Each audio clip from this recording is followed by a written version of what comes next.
Hello, guys. I am Maya Lawrence. I am currently a sophomore in college, double majoring in psychology and African American studies. I was born and raised in Birmingham, Alabama, and I want to introduce you guys to my audience, my lovely mother. Hello, I am Maya's mother. I am Cherie Lawrence. I am history major. I have my BA degree in history, and I also have a master's in psychology. I am a legal assistant currently and an aspiring nurse. Perfect. Okay, today we are going to be talking about the Greensboro Four. I chose the Greensboro Four because I honestly feel like there isn't a lot of information on it. I feel like it's not really talked about, and you only really hear about it if you're from North Carolina or if you do some digging on it. That's why I chose this topic today. Since the end of the Civil War, during the Reconstruction era, racism, segregation, black code, Jim Crow laws, all of that was running rampant, and especially the South, but all over the US. It was very prevalent in the 1960s, and the clause separate but equal, meaning that black people and white people could be separated, but everything had to be equal. A lot of black people tried to challenge the laws with sit-ins, boycotts, protest riots, but none of them gained as much attention as the Greensboro Four did. The Greensboro Four really changed the nation for the better. A lot of civil rights causes did lead up to the Greensboro Four sit-ins, but what specifically sparked the movement was the lynching of Emmett Till in 1955 and the Montgomery bus boycotts. One specific event of one of the four boys, Joseph McNeil, he was in Greensboro at a bus terminal cafe lunch counter and he was refused service because of the color of his skin. So this is what got him to want to make a change. He was friends with Eula Hudgens. She was an activist and she was a very important part of civil rights as well. And she actually encouraged him to protest this discrimination. So he did just that. There was a very supportive Black community in Greensboro. They supported the youth because they believed that the youth was a very key role in the civil rights movement. They supported them financially and morally.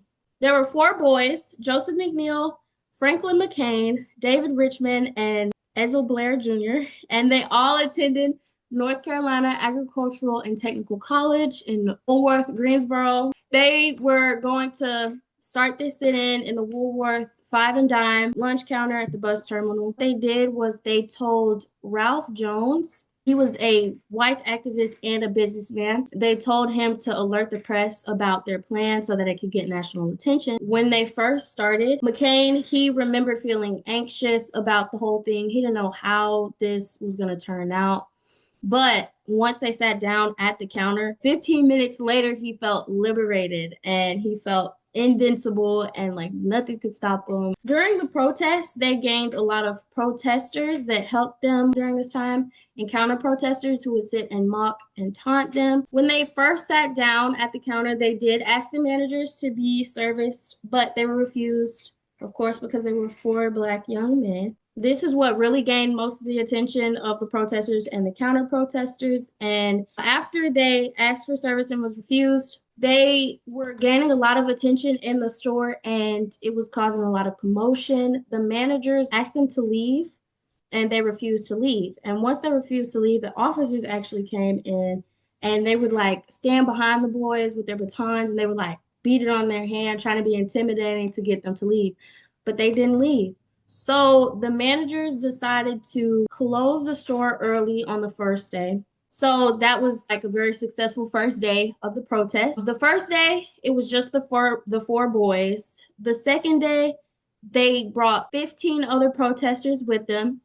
The third day, it was up to 300, and by the end of the protest, there were around 1,000 students who were sitting in the cafe with them, which is just so cool to think about. During the entire protests, about 41 students were arrested by police officers, which is crazy because the entire protest was peaceful. Like they weren't hurting anybody, they weren't rioting at all. They were just sitting at a lunch counter. So to think that 41 students could be arrested for just sitting at a lunch counter, just insane. After the protest, it was this one sweet white lady. One of the boys actually told this story.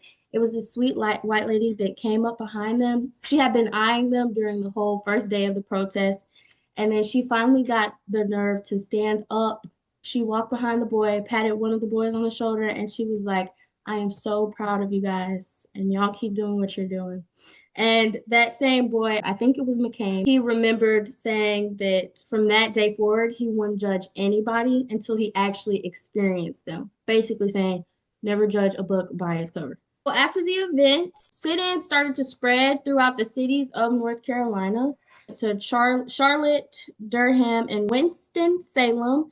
But after that, it also spread through to 55 cities in the 13 states. On July 25th, 1960, the lunch counter that they sat at integrated finally.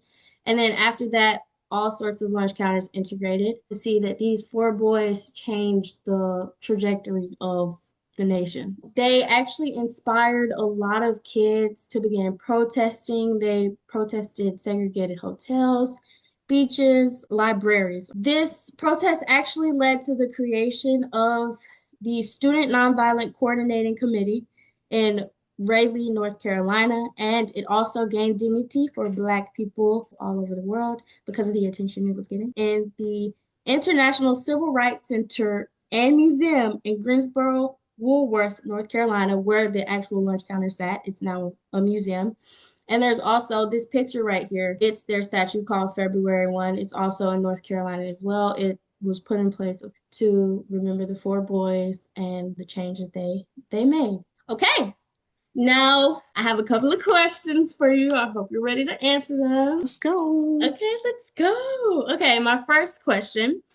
Were you familiar with the topic? If so, what did you know about it prior to this presentation? Yes, I was familiar with the topic. I knew that it had happened, the city and state that it happened. I've heard of the organization SNCC. That's about what I knew. When I was in school, we would watch a program called Eyes on the Prize, and that's where we would get a lot of information about things that had happened during the civil rights era. Back in the day, it was like a huge thing to actually learn about the civil rights movement, but nowadays I feel like it's so washed down. My next question, would you have had the same courage as these four boys did?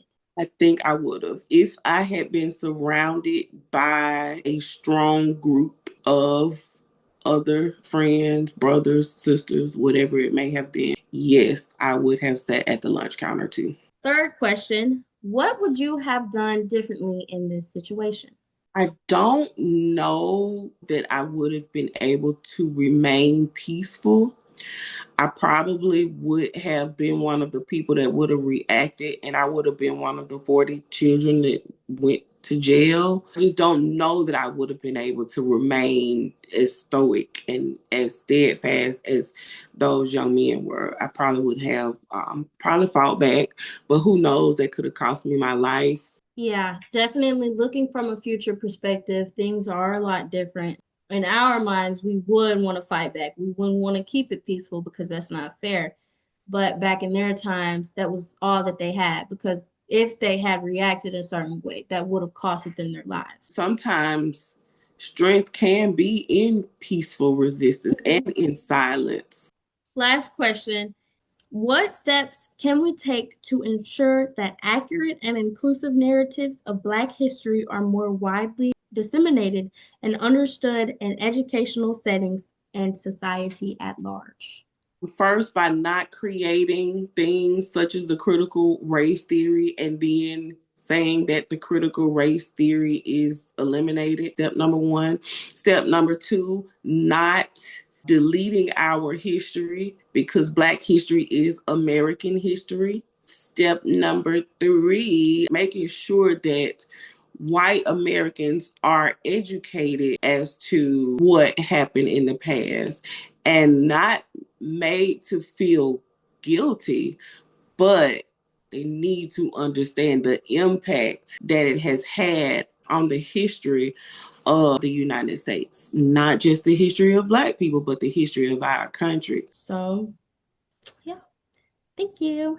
Very good. I am so proud of you, and make sure that you continue this journey because our stories are so important.